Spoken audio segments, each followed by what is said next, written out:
আমাকে তো কম হুমকি দামকে দেওয়া হয় নাই। আমাকে বলা হয়েছিল 500 ভোটও পাবো না, আমার বিরুদ্ধে জুতা মিছিল দেওয়া হয়েছিল, হয় নাই? আমাকে তো বলা হয়েছিল যে বংশ পরিচয় নাই।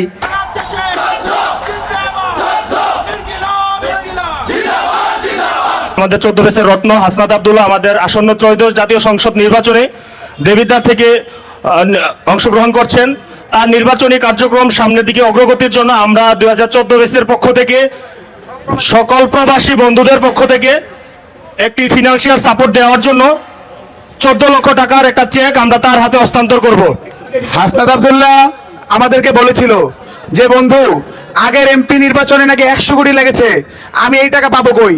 তখন হাসনাত আব্দুল্লাহকে বলেছিলাম আগের এমপিদের কর্মী কিনতে টাকা লেগেছে, বন্ধুরা টাকার জন্য আসে না। এবং আমরা সকল প্রবাসী বন্ধুরা যার যার অবস্থান থেকে বন্ধুর জন্য ক্ষুদ্র একটি প্রচেষ্টা চেষ্টা করেছি বন্ধুর জন্য কিছু করার। স্বচ্ছতা, স্পষ্টতা, জবাবদিহিতামূলক একটা শাসন বা জবাবদিহিতামূলক একটা নেতৃত্ব যেন দেবিদ্বারে তৈরি হয়। আমি আমার জায়গা থেকে কমিটমেন্ট দিতে পারি, 14 ব্যাচকে কমিটমেন্ট দিতে পারে। দিন শেষে আমি যেই রাজনীতি করি না কেন, সবাই হয়তো আমার রাজনীতির সাথে অ্যালাইন করবে না, কিন্তু আমি একটা জায়গায় নিশ্চিত করতে পারি, স্বচ্ছতা, স্পষ্টতা এবং জবাবদিহিতার জায়গায় আপনি আমাকে শতভাগ সবসময় আপনি আমাকে স্পষ্ট পাবেন, শতভাগ সবসময় আমাকে স্বচ্ছ পাবেন।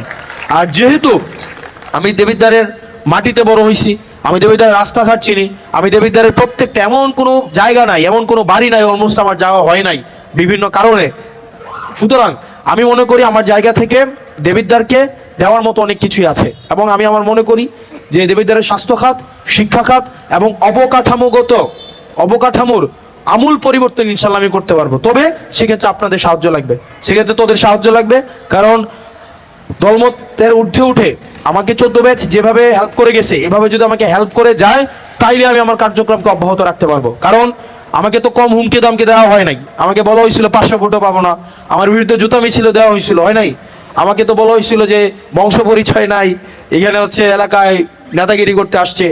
তো কিন্তু আমার একটা বিশ্বাস ছিল, আমি সবসময় এটা বলতাম, আমার রিয়াজউদ্দিনের বন্ধুরাও যদি আমার পক্ষে দাঁড়ায় অন্য কাউকে খুঁজেও পাওয়া যাবে না।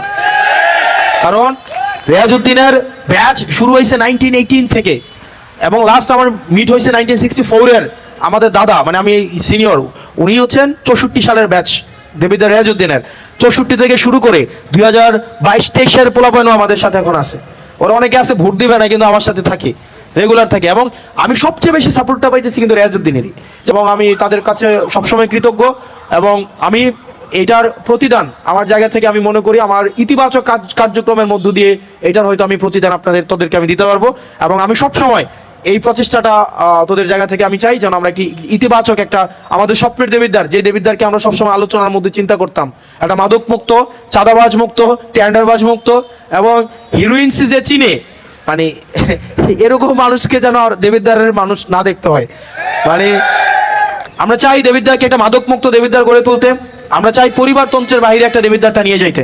আমরা চাই যে যোগ্য সৎ সে যেই জায়গা থেকে আসুক না কেন, যেই পরিবার থেকে আসুক না কেন, আমরা যদি মেধা দিয়ে, দক্ষতা দিয়ে, যোগ্যতা দিয়ে গণমানুষের সাথে যদি সম্পৃক্ততা থাকে তাহলে দেবিদ্বারের মানুষ অবশ্যই তাকে গ্রহণ করবে। এবং আমরা আমাদের ঐক্যবদ্ধ প্রচেষ্টার মধ্য দিয়ে একটা সুখী, সমৃদ্ধ এবং উন্নত একটা দেবিদ্বার